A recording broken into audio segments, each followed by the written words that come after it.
क्या ये तासुर दुरुस्त है कि बहुत से जो तहरीक इंसाफ के अरकान हैं वो आपके साथ या फिर पीपल्स पार्टी के साथ राब्ते में कोई फारवर्ड ब्लॉक आप बनते हुए वहाँ पर देख रहे हैं?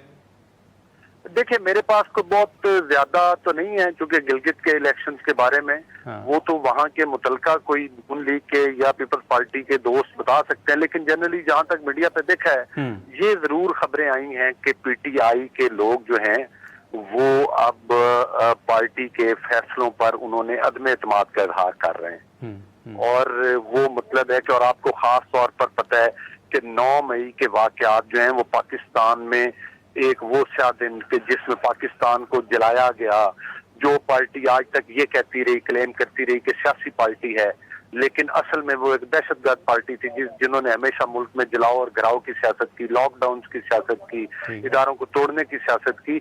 अब इनकी पार्टी के अंदर बैठे हुए भी जो लोग हैं वो इनसे किनारा कशी इख्तियार कर रहे हैं। तो लिहाजा इन तमाम सवालों का जवाब तो उस दिन होगा जब वज़ीर आला का इंतखाब होगा कि कौन किसके साथ खड़ा हो।